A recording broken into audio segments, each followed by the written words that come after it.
Nehemías capítulo 8, empezando allí en el versículo 1, o al final del versículo 73 del 7, que no está allí. Dice así: venido el mes séptimo, los hijos de Israel estaban en sus ciudades, y se juntó todo el pueblo como un solo hombre en la plaza que está delante de la puerta de las aguas, y dijeron a Esdras, el escriba, que trajese el libro de la ley de Moisés, la cual Jehová había dado a Israel. Y el sacerdote Esdras trajo la ley delante de la congregación, así de hombres como de mujeres, y de todos los que podían entender, el primer día del mes séptimo. Y leyó en el libro delante de la plaza que está delante de la puerta de las aguas, desde el alba hasta el mediodía, en presencia de hombres y mujeres y de todos los que podían entender. Y los oídos de todo el pueblo estaban atentos al libro de la ley. Y el escriba Esdras estaba sobre un púlpito de madera que habían hecho para ello. Y junto a él estaban Matatías, Sema, Anías, Urías, Hilcías, Maasías, a su mano derecha, y a su mano izquierda Peraías, Misael, Malquías, Asum, Asbadana, Zacarías y Mesulam. Abrió pues Esdras el libro a ojos de todo el pueblo, porque estaba más alto que todo el pueblo. Y cuando lo abrió, todo el pueblo estuvo atento. Bendijo entonces Esdras a Jehová, Dios grande. Y todo el pueblo respondió: amén, amén, alzando sus manos, y se humillaron y adoraron a Jehová inclinados a tierra. Y los levitas Jesúa, Bani, Serebías, Jamín, Acub, Sabetai, Odías, Maasías, Kelita, Azarías, Zozabed, Anán y Pelaía hacían entender al pueblo la ley. Y el pueblo estaba atento en su lugar.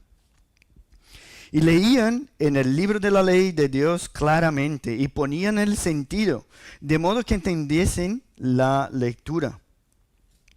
Y Nehemías el gobernador y el sacerdote Esdras, escriba, y los levitas que hacían entender al pueblo, dijeron a todo el pueblo: día santo es a Jehová nuestro Dios. No os entristezcáis, ni lloréis, porque todo el pueblo lloraba oyendo las palabras de la ley. Luego les dijo: id, comed grosuras, y bebed vino dulce, y enviad porciones a los que no tienen nada preparado, porque día santo es a nuestro Señor. No os entristezcáis, porque el gozo de Jehová es vuestra fuerza. Los levitas pues hacían callar a todo el pueblo diciendo: callad, porque es día santo, no os entristezcáis. Y todo el pueblo se fue a comer y a beber, y a obsequiar porciones, y a gozar de grande alegría, porque habían entendido las palabras que les habían enseñado. Nos quedaremos hoy hasta el versículo 12, y sabemos, ¿no?, cuál es el tema del libro de Nehemías. Cuando pensamos de una manera general, pensamos, bueno, la reconstrucción del muro. Pero para uno que comprende y que solo tiene en la cabeza que Nehemías habla de la reconstrucción, cuando mira estos capítulos finales del libro, se queda un poco perdido. ¿Qué está diciendo aquí Nehemías? Vimos hace un par de semanas que por el hecho que la ciudad estaba vacía, Nehemías hizo un censo de todos aquellos que vinieron de Babilonia a Jerusalén. ¿Para qué? Para saber cuáles eran los que estaban ahí disponibles para llenar la ciudad. Y ahora vamos a ver el seguimiento de la renovación. Pero el detalle es que ahora no son los muros que necesitan renovación. Los muros ya están hechos. Ahora tienen que renovar su pacto, el pacto del pueblo con Dios. Y no sé cómo funciona, hay muchos países aquí representados, cómo funciona en vuestro país y aquí en España las alarmas oficiales del gobierno. Cuando hay algún incendio grande o la pandemia, por ejemplo, cuando hay un calor muy grande, una tormenta, aquí en España recibimos un mensaje, ¿no? En nuestro país, en Brasil, aparece en red nacional una canción allí que corta toda la programación y ya sabemos que algo importante va a venir. Pues leyendo todo el libro en una sola sentada, aquí el libro de Nehemías, por lo menos a mí me parece que, empezando en estos versículos que hemos leído hoy, hay una pausa de todo lo que estaban haciendo para las informaciones importantes que causarán cambios en las actitudes del pueblo. Es como si estuviesen recibiendo una alerta grande. Y ellos simplemente pararían todo lo que estaban haciendo para escuchar y luego saber qué es lo que deberían hacer. Los niños, los más pequeñitos, tenéis ahí un dibujo. Y el dibujo allí pone Esdras con un rollo de papel. Y sabemos que en aquel entonces, muy probablemente, los libros estaban así, en rollos, no estaban como los nuestros, los que tenemos hoy. Y la ley de Moisés fue la ley que Esdras leyó delante de todo el pueblo. Y si os fijáis ahí en el dibujo, vais a ver que hay gente mirando, hay gente con las manos al cielo, hay gente con la mano así diciendo, ¿qué he hecho? Y Esdras está leyendo el libro y al lado suyo hay hombres que, como hemos leído, ayudan a enseñar, hacen comprender todas las palabras allí que están leyendo. Y ese es uno de los textos que nos ayudan mucho a ver la importancia de la palabra de Dios para el pueblo de Dios. Y es curioso ver que la historia de Nehemías, que fue más o menos 450 años antes de Cristo, allí incluso la marca del pueblo de Dios era esa. Un pueblo guiado por el libro de la revelación de Dios. Curioso encontrar eso en la historia tan antigua. Incluso si miramos en la historia de la Reforma, una de las luchas de la Reforma protestante era para que la Biblia estuviese en la lengua del pueblo. Ahora, tener un libro en su idioma y no saber leerlo es un problema. No poder comprender es difícil. Por eso en la Reforma protestante, si buscáis ahí en la historia, vais a ver, al lado de cada iglesia había un colegio. ¿Por qué? Porque tenían que aprender a leer, para leer la Biblia. Y hay un historiador que sigue vivo, vive allí en Cataluña, en Barcelona, llamado Henry Kamen, que escribiendo de la historia de la Europa, dijo lo siguiente: solo los países protestantes emprendieron con cierta seriedad el fomento de la alfabetización del pueblo llano. La razón era simplemente ideológica. La Biblia era la base de fe y la Biblia había que leerla. Países protestantes recibieron la enseñanza de los niños mucho antes que los países que no tenían tanta importancia o que no llevaban en serio la enseñanza de las Escrituras. Sabemos aquí en Europa, ¿no?, la diferencia entre los países del norte y Portugal, España e Italia. La diferencia en la alfabetización de los niños a lo largo de la historia. Y eso hablando de la actualidad. Pero qué bonito es ver que casi 500 años antes de Cristo el pueblo de Dios tenía la palabra de Dios como algo tan importante que incluso definía cómo funcionaba la sociedad, incluso era utilizada para definir cómo uno debería vivir. Por eso el título del mensaje de hoy es La alegría eterna causada por la palabra de Dios. la alegría eterna causada por la palabra de Dios. Y lo primero que vamos a ver es la importancia en entender la palabra. ¿Cuál sería la restauración del pueblo si el enfoque estuviese simplemente en la parte física, en la parte estructural de la ciudad? No sé si conocéis el término, la palabra favela. Muchos de vosotros aquí, yo sé que ya conocéis esa palabra. Favela es un término utilizado para un pueblo, una zona muy pobre, con chabolas, casitas incluso de madera, donde no hay saneamiento básico ni nada. La gente que suele vivir ahí es muy pobre y en general son ocupaciones indebidas en terrenos públicos o privados. Pero hubo un proyecto para ayudar, para desarrollar a esta gente, que fue desplazar a todos que vivían en estas chabolas a urbanizaciones construidas por el gobierno. Eran como pisos pequeñitos, pero eran pisos, ya no eran chabolas. ¿Y qué pasó? Después de algunos años, de la gente que se vino de la favela y vivía ahí en esas urbanizaciones, vemos que los edificios estaban completamente destruidos. Las ventanas rotas, todas las paredes con grafitis, reggaetón a tope, ¿no? En todas las casas, comercio de drogas y todo lo malo que ya había en la favela. Lo que nos hace pensar es que la restauración no fue suficiente. Cambiaron el exterior, pero no cambiaron lo que había dentro.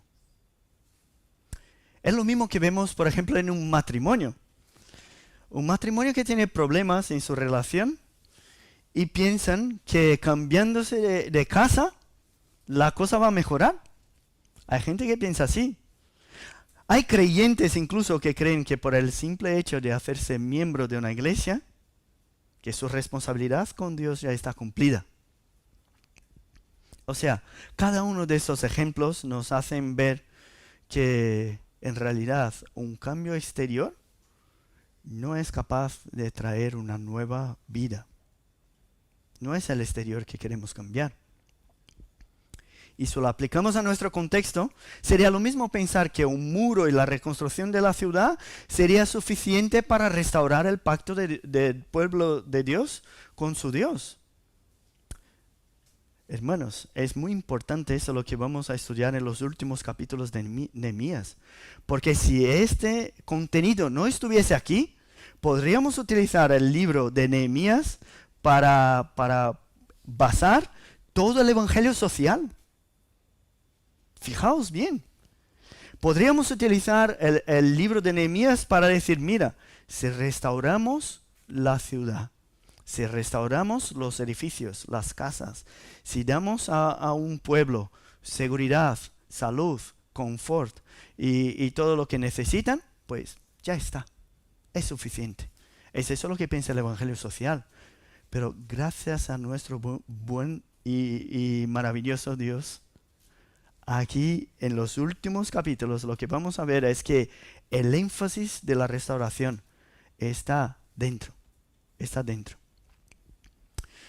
Pues, ¿cómo debemos entonces restaurar o trabajar para restaurar el pueblo de Dios? Ya no vamos a encontrar aquí pico y pala. Aquí ya no hay. Ya no vamos a encontrar aquí lanza, arco, escudo. La herramienta que van a utilizar de aquí hasta el final es el libro de la ley. Un libro. La palabra de Dios. Vamos a ver incluso, no solamente aquí, que a lo largo de la historia todos los avivamientos han surgido por una renovación del pacto por medio del estudio de la palabra. ¿Y por qué entonces fueron a pedir a Esdras que leyera el libro de la ley de Moisés? Porque reconocían que solo la palabra de Dios puede restaurar completamente el pueblo de Dios. Vemos entonces que si queremos restaurar nuestra comunión con Dios, si esa es nuestra preocupación, si queremos luchar en contra de nuestros pecados, si lo que queremos es que Dios obre en nuestra familia, en nuestro matrimonio, no hay otro medio que no sea por su propia palabra.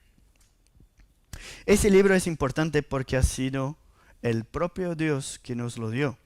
Podemos ver ahí qué es lo que dice el texto.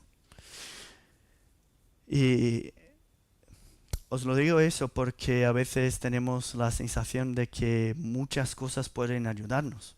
Pasamos por dificultades y buscamos ayudas en tantas partes. Hay incluso creyentes buscando ayuda en libros de autoayuda que dicen que tú eres capaz, tú puedes traer tu felicidad, ¿no? Hay otros que buscan la solución en la bebida porque dicen, tengo que alegrarme de alguna manera. Otros buscan la solución en la riqueza y piensan que si tuviesen más dinero, serían felices. Pero nos olvidamos de que tenemos aquí, delante de cada uno de nosotros, en nuestra lengua. Y sabemos leer, la gran mayoría de nosotros aquí ya sabe leer. El libro que nos dio Dios. Dios nos dio. No hay verdadera restauración sin que abramos el libro que Dios nos dio y le comprendamos. Y para los niños que estáis aquí, incluso Javier que está allí detrás, el pequeñito, sabemos que si tenemos ansiedades, si tenemos dudas, si sufrimos por alguna necesidad, sabemos que comprendiendo la palabra de Dios y lo que Dios requiere de nosotros, eso nos va a traer paz. Paz. Ellos aprenden en sus casas y aquí en la iglesia que la palabra de Dios es vida y nos trae vida. Vemos que Esdras leía la ley delante de todo el pueblo, hombres, mujeres y todos los que podían entender. Ahora, ¿por qué lo leía delante de todos y no solamente de los sacerdotes y levitas? Vamos a ver lo que la ley dice respecto a esa lectura pública. Fijaos ahí en el libro de Deuteronomio. Deuteronomio capítulo 31, si tenéis la Biblia, podéis abrir ahí. Deuteronomio 31, versículos 10 al 13. Fijaos que este texto pasó en el primer día del séptimo mes, que era cuando se celebraba la fiesta de los tabernáculos, algo que vamos a estudiar después. Pero es lo que dice ahí en Deuteronomio 31:10. Dice así, y les mandó Moisés diciendo, al fin de cada 7 años, en el año de la remisión, en la fiesta de los tabernáculos, cuando viniere todo Israel a presentarse delante de Jehová tu Dios en el lugar que él escogiere, leerás esta ley delante de todo Israel a oído de ellos. Harás congregar al pueblo, varones, mujeres y niños, y tus extranjeros que estuvieren en tus ciudades, para que oigan y aprendan, y teman a Jehová vuestro Dios, y cuiden de cumplir todas las palabras de esta ley. Y los hijos de ellos que no supieren, oigan y aprendan a temer a Jehová vuestro Dios todos los días que vivieres sobre la tierra a donde vais, pasando el Jordán para tomar posesión de ella. Que vemos aquí lo mismo, ¿no? Todo el pueblo, hombres, mujeres, niños, extranjeros, en la fiesta de los tabernáculos allí, en el séptimo mes, justo en el mes en que estaban aquí el pueblo en la restauración de la ciudad, que es lo que vamos a ver en la siguiente predicación. ¿Y qué tenían que hacer? Tenían que oír, aprender, temer al Señor y cumplir todas las palabras de esta ley. Y para nosotros que estamos acostumbrados a estudiar el texto bíblico y ver las palabras que se repiten para comprender cuál es el tema, Vemos aquí que el texto de Nehemías se repite una y otra vez la palabra pueblo, pueblo. Y también la palabra entender. O sea, el centro de la enseñanza de ese texto es que todo el pueblo no debería simplemente oír la palabra, sino comprenderla. Tanto que Esdras estaba ¿dónde? En un púlpito más alto. El libro estaba visible a todos y todo el pueblo estaba atento. Sabían que era la palabra de Dios que estaba hablando con ellos. Dice aquí también que los levitas hacían entender al pueblo. O sea, para todos los que entendían, pero los levitas hacían entender. Dice que ponían el sentido, de modo que entendiesen la escritura. O sea, lo importante no era simplemente estar allí, no era simplemente escuchar, era comprender. Y estoy seguro que todos nosotros que estamos aquí, incluso los niños, si nosotros que predicamos nos hacemos entender, explicamos bien la palabra, cada uno de nosotros puede comprender. Los más pequeñitos, a su manera, con su capacidad de atención, de memorización que vemos que tiene. Los adultos, aplicando a su contexto, a su vida, los adolescentes y los jóvenes. ¿Y qué hacemos en una predicación? Lo mismo que estaban haciendo aquí, leer la palabra y hacer que el pueblo comprenda. O sea, si la predicación no está centrada en leer y hacer comprender lo que está escrito, pues entonces no es predicación de la palabra. Eso todos nosotros hemos comprendido, ¿verdad? Eso está muy claro. La importancia de la comprensión de la palabra. Y hemos comprendido también que esa pausa, ese anuncio después de tanto pico y pala, de lanza y escudo, lo que nos hace comprender es que no hay una verdadera restauración sin que la palabra de Dios sea leída y comprendida. Todos nosotros hemos comprendido eso, ¿verdad? Eso está claro. Lo que necesitamos entonces son las leyes que Dios nos dejó para que por medio de ellas vivamos nuestros tiempos.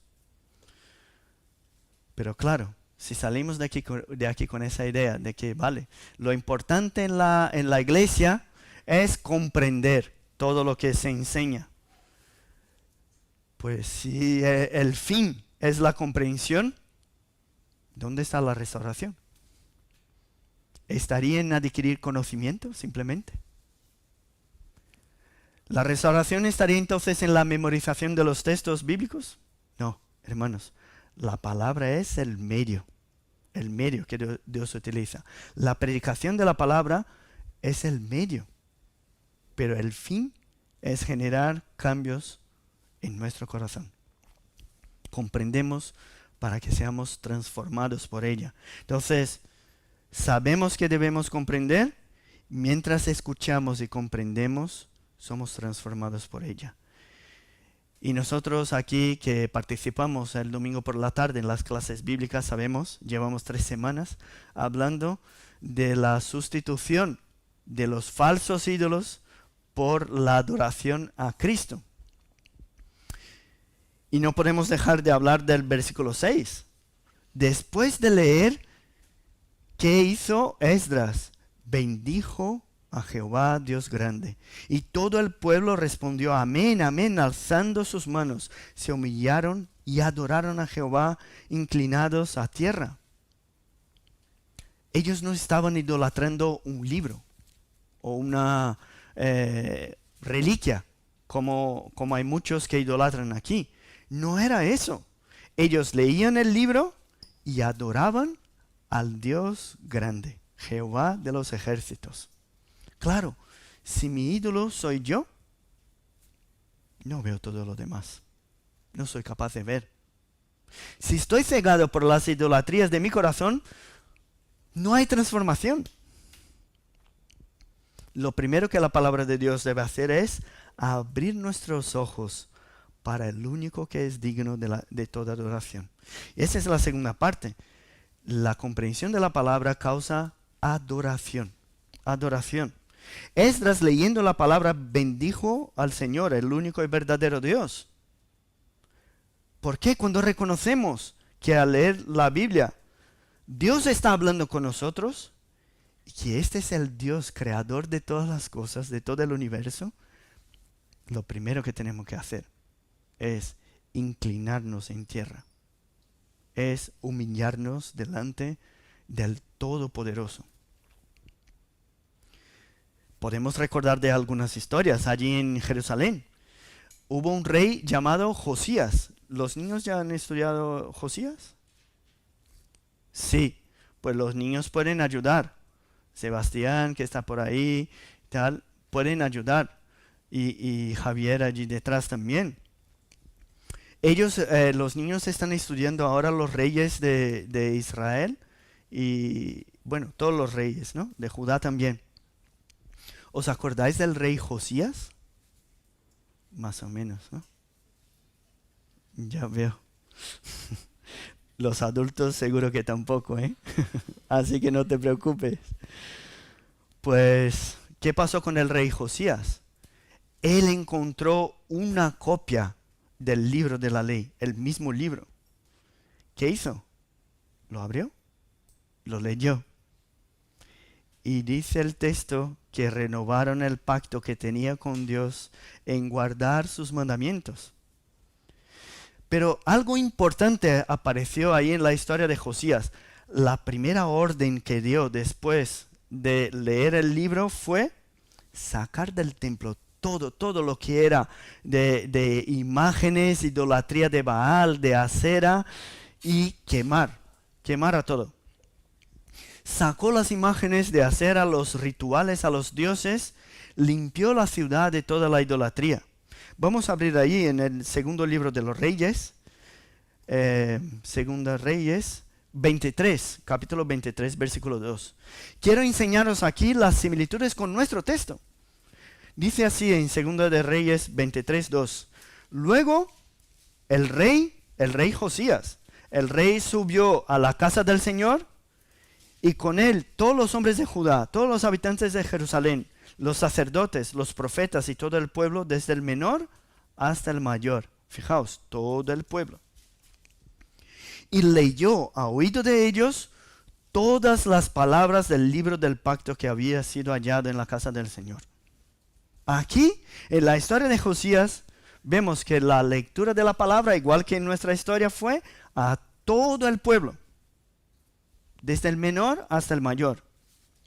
Todos nosotros debemos conocer el libro de la ley. Es una locura pensar que no debemos enseñar a nuestros hijos a escuchar la palabra de Dios, comprenderla. Nosotros, los predicadores, tenemos una tarea difícil de hablarles a ellos. Ellos están aquí. Ellos tienen que comprender lo que estamos hablando aquí. Tenemos clases bíblicas, tenemos devocionales en nuestra casa, tenemos estudios, enseñanzas, memorización de versículos. ¿Por qué? Porque ellos tienen que conocer. ¿Y cuál es el propósito de ese conocimiento? Por medio de ese libro y la comprensión del libro, vemos que solo hay uno que es digno de toda la adoración. Él nos hace recordar que el propósito por el cual hemos sido creados fue para glorificarle en todo. Mucho cuidado, porque si hoy nos quejamos de las situaciones de nuestra vida, es porque no hemos comprendido que Dios es el que nos está guiando. Quiero satisfacerme y no satisfacerle a Él. Si ese es mi deseo, pues la murmuración vendrá cada vez que algo pase en mi vida que a mí no me gusta. Si me enfado cuando veo que no puedo controlar las cosas, es porque quiero asumir el papel de Dios en el control y en el gobierno de todas las cosas. Y no le reconozco como el Dios soberano. ¿Podéis ver? Cuando tenemos ídolos en nuestra vida, toda la tristeza que viene, ¿por qué? Porque no nos satisfacemos en Él. Si estoy triste porque tengo poco dinero, eso es porque no reconozco que todo lo que tengo me ha dado Dios, incluso cuando soy desobediente y rebelde. Conocer la palabra de Dios, mis hermanos, debe hacernos adorarle, reconocer que Él es el centro de todas las cosas y no nosotros. Debemos darle a Él toda la gloria, pues solo Él es digno de recibir toda la gloria. Cuando comprendemos la palabra empezamos a romper nuestros ídolos, lo que nos molesta, lo que nos trae dificultad. Y donde encuentras allí en tu vida una queja, una tristeza, una ansiedad, allí hay una alarma sonando para un señal de alguna idolatría, algo que no está centrado en Dios. Y yo sé que vosotros ahora sois unos expertos en identificar los ídolos del corazón, porque es lo que estamos estudiando cada domingo por la tarde. Y sabéis, ¿no?, que la forma de identificar estos ídolos es por medio de la palabra de Dios. Reconocemos los versículos que ponen a Dios en el centro y vemos que hay un problema, que tenemos un ídolo allí. Siempre el referente está en la palabra de Dios. Si somos pueblo suyo, no podemos simplemente ignorar su palabra. Todo el pueblo comprende y lee. Por eso el énfasis en la reforma, como ya hemos dicho, fue en la traducción de la Biblia, en la alfabetización de los niños. Por eso tenemos aquí en nuestra iglesia los estudios los viernes. Estamos estudiando el Evangelio de Juan. Por eso tenemos los discipulados, consejería bíblica, reunión de hombres, de mujeres. ¿Por qué? Porque tenemos que entender la palabra. Y por medio de ella debemos adorar al único y verdadero Dios. Imaginaos que estamos así, en una nave gigante oscura, con linternas, procurando las cosas. Con nuestro intento de conocer el mundo y identificar todo lo que queremos o no. Y de repente se encienden las luces de toda la nave. Y nuestras linternas se quedan inútiles, porque ya hay luz suficiente para ver todo. Pues pasa lo mismo cuando empezamos a comprender la palabra de Dios. Se encienden luces tan grandes que no hay sabiduría que pueda luchar en contra de todo eso lo que vemos. Por eso cuando esa luz de la palabra de Dios alumbra, reconocemos, lo primero es que antes estaban ahí en tinieblas buscando con la linterna, pero cuando se enciende la luz empezamos a ver nuestra ropa. Hay manchas que antes no veíamos. Y eso es lo que vamos a ver enseguida. No es solo la adoración que nos lleva por medio de esa comprensión de la palabra, sino que la palabra nos hace ver nuestros pecados. Alumbra tanto que ahora vemos nuestros pecados. Fue lo que pasó con Isaías, por ejemplo, cuando tuvo la experiencia de su llamamiento. Vio al Señor en un trono alto y sublime. ¿Os acordáis, no?, de ese texto? Él vio a Dios en un trono alto y sublime. ¿Qué estaba pasando allí? Los serafines estaban alrededor del Señor diciendo: Santo, santo, santo, el Señor de los ejércitos. Toda la tierra está llena de su gloria. Cuando Isaías reconoció eso es maravilloso. Pero, ¿qué es lo que pasó enseguida? ¿Qué es lo que pasó enseguida en la historia de Isaías?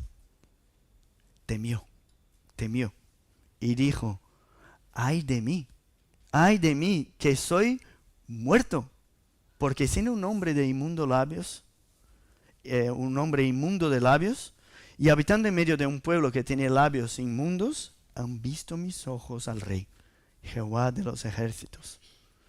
Cada vez que nos acercamos a la palabra de Dios, nuestros pecados se hacen más evidentes. No hay un verdadero avivamiento sin reconocimiento de pecados y arrepentimiento. No hay plenitud del Espíritu Santo sin que haya santidad. Uno puede decir que está lleno del Espíritu Santo porque habla unas palabras raras y en momentos específicos. Otro puede decir que está lleno del Espíritu Santo porque salta, da volteretas y cae desmayado en el suelo. Pero si no hay cambio de vida, si no hay confesión de pecados, si no hay arrepentimiento, no es una verdadera plenitud del Espíritu Santo. ¿Por qué? Cuando entendemos la ley, cuando el Espíritu llena nuestro corazón, lo que nos hace es que ahora vemos nuestros pecados. El apóstol Pablo dijo que es como un espejo. Y no sé vosotros, pero cuando nos acercamos mucho a un espejo, lo que vemos, bueno, eso depende de cada uno, ¿no? Pero en general lo que vemos son nuestras imperfecciones. Y si hablamos de nuestro interior, cuando nos acercamos mucho y miramos lo que hay dentro, vemos nuestra incoherencia. Vemos nuestras idolatrías. Vemos que Dios requiere de nosotros algo que no cumplimos. Nos damos cuenta que Dios es santo, pero nosotros somos pecadores. No hay verdadera predicación de la palabra de Dios, sino genera en nosotros el arrepentimiento, la tristeza por nuestros pecados. Vemos aquí la historia de Nehemías, estamos en Nehemías 8, los 12 primeros versículos. Vemos aquí que mientras Esdras leía los 5 primeros libros de la Biblia, el pueblo, además de adorar, lloraba oyendo las palabras de la ley. Se entristecieron reconociendo lo lejos que estaban de Dios. Si volvemos a la historia del rey Josías, y los niños tienen que recordar, sí o sí, cuando encontró el libro, lo leyó, rasgó sus vestidos y quiso consultar a Dios para ver el tamaño de su ira. ¿Por qué? Porque reconoció que andaba muy lejos del Señor. Qué triste es ver que rompemos una y otra vez la ley de Dios. Supongo que has pasado por situaciones donde la palabra de Dios te hace ver tus pecados. Nos duele ver nuestro orgullo. Nos duele ver que incluso ese orgullo nos impide ser lo que Dios espera que seamos. Es duro pecar y después reconocer esa exhortación de Dios por medio de su palabra. Fue lo que pasó con el apóstol Pedro cuando predicó en Pentecostés.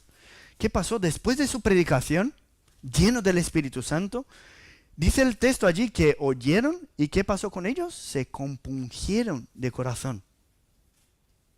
Y cuando preguntaron allí qué debían hacer, la respuesta fue, arrepentíos. Lo mismo pasó con el apóstol Pablo. Vimos algo el viernes aquí. Escribió una carta al pueblo y lo que la carta causó al pueblo fue una tristeza en el corazón. Pero escribe en su segunda carta a los Corintios diciendo que no se arrepintió de causar eso. ¿Por qué? Porque dijo allí que la tristeza que según Dios produce arrepentimiento para salvación. Hemos leído hoy en el Salmo 30, el Salmo 119, el Salmo 139 también dice que tenemos que someternos cada día a la palabra de Dios, preguntando a Dios qué es lo que hay en nosotros que no está de acuerdo con su voluntad. Debemos decirle a Dios, como dijo el salmista, ve si hay en mí camino de perversidad y guíame en el camino eterno. Mi hermano, si la palabra de Dios no te exhorta en tus actitudes, hay algo que no va bien. Así que hoy tenemos que orar a Dios, pidiéndole que utilice su palabra para enseñarnos nuestros caminos. Lloro y tristeza fue lo que causó en el pueblo. Lloraban escuchando la lectura y la enseñanza de la palabra. ¿Has llorado alguna vez por tus pecados? ¿Has llorado alguna vez por los pecados de los demás? Lidiar con situaciones de pecado nos traen tristeza. Y si hoy has reconocido que hay algo en tu vida que no está de acuerdo con la voluntad de Dios, arrepiéntete. Hoy es el momento de reconocer lo que hemos hecho y arrepentirnos. Entonces, adoración, arrepentimiento, tristeza. Pero hay un detalle más en el texto y con eso termino. Porque si paramos aquí podemos pensar, ¿no?, que el cristianismo, eso de hablar de pecados, tal, es la religión al final de la tristeza, ¿no?, de la incapacidad. Que todo lo que aprendemos aquí nos hace sentir mal y nos hace sentir tristes. ¿Podemos pensar que el cristianismo es la religión de los deprimidos? ¿De los que siempre caminan tristes? No. El último detalle del texto nos enseña que entender la palabra de Dios nos trae gozo.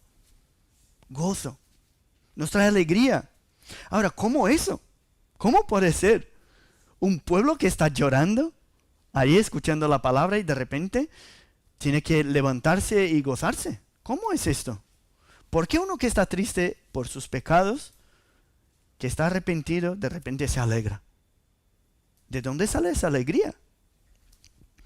Dice la palabra de Dios que no debemos entristecernos porque el gozo del Señor es nuestra fuerza.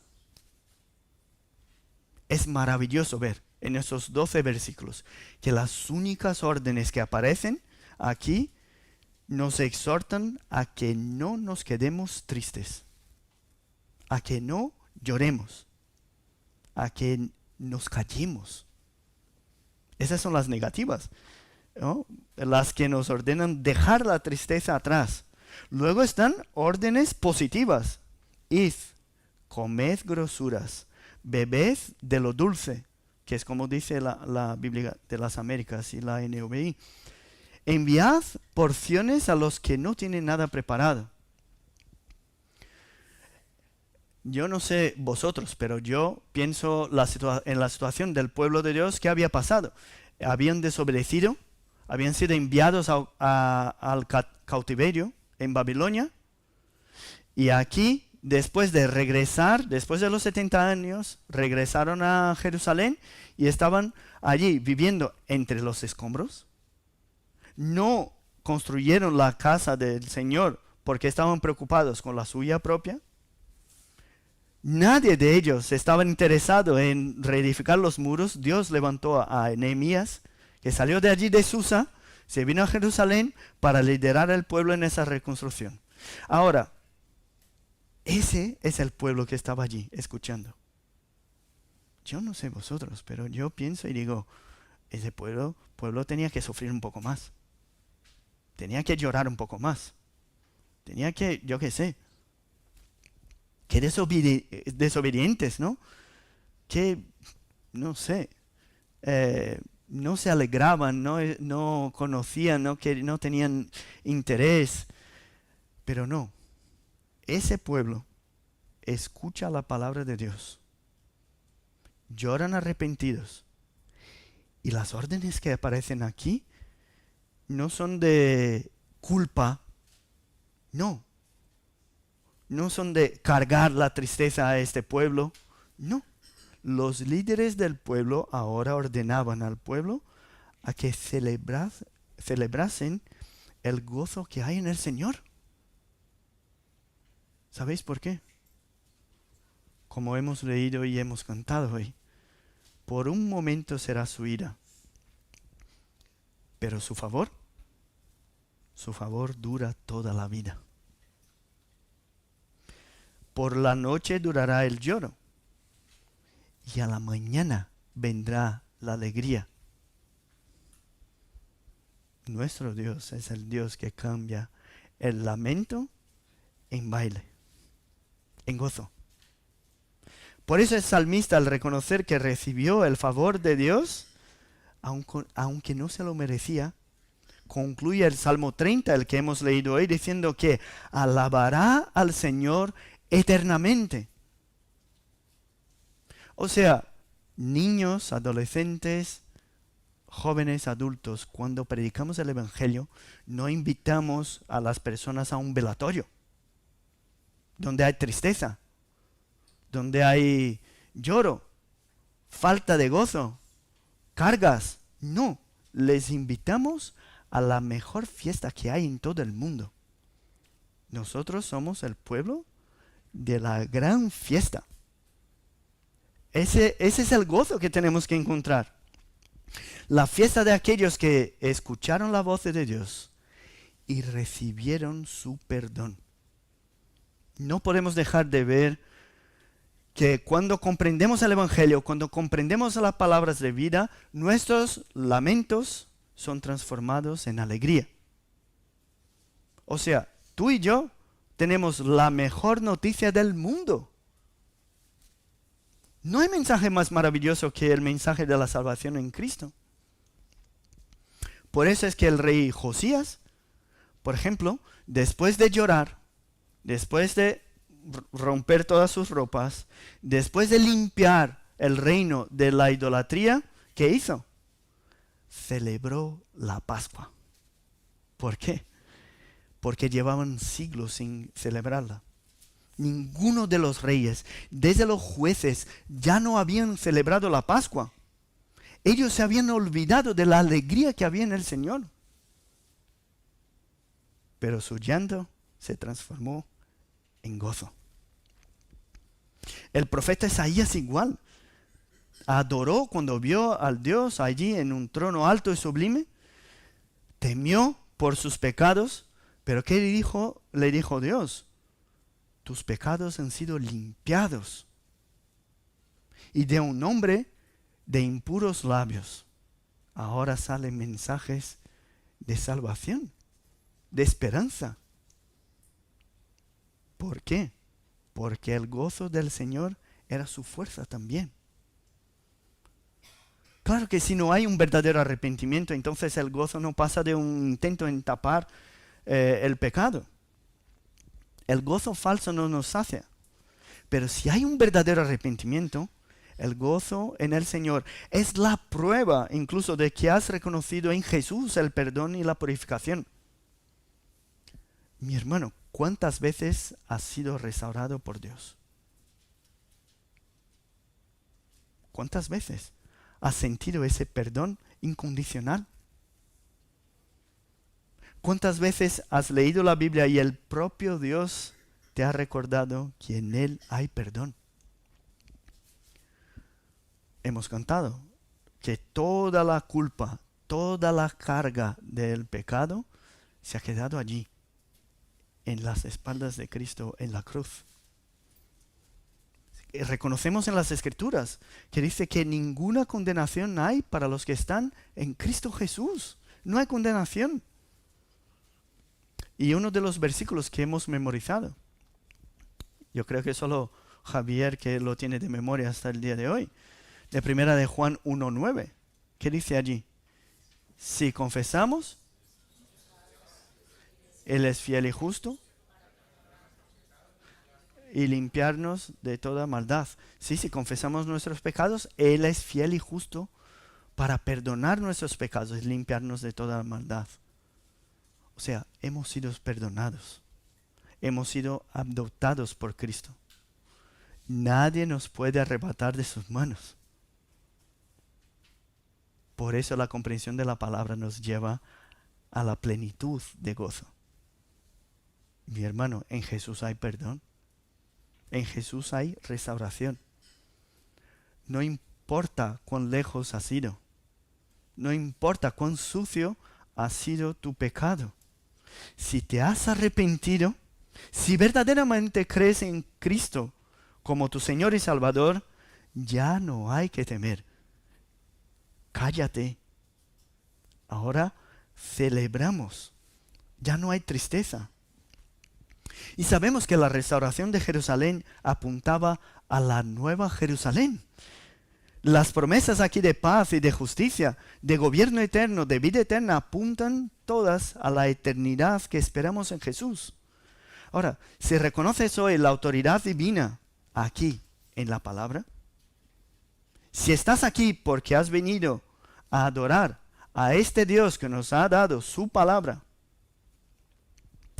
si la palabra que hemos leído, las palabras que conocemos aquí, genera en ti arrepentimiento al ver que por tus fuerzas no puedes, que sepas que el gozo del Señor es tu fuerza, tuya. Si Él está por nosotros, ¿quién contra nosotros? La palabra nos trae esperanza, porque sabemos que todo lo que conocemos un día va a pasar, pero su palabra permanecerá para siempre. Nada, nada, nada en esta vida puede separarnos del amor que hay en Cristo Jesús. Ahora, ¿por qué no nos gozaremos? Seguro que es por eso que casi cada una de nuestras reuniones termina en comida y en fiesta. ¿Por qué? Hombre, porque somos el pueblo de la alegría, del gozo, ¿no? Esa es nuestra marca. Somos el pueblo del libro y somos el pueblo del gozo, de la esperanza. Somos el pueblo de la celebración de la victoria que tenemos en Cristo. Y si quieres avivamiento, quieres transformación en tu vida, en tu casa, en tu matrimonio, pues hay un medio, la palabra de Dios. Porque ella nos lleva, como hemos visto hoy, a adorar, nos lleva a arrepentirnos y nos lleva a la celebración.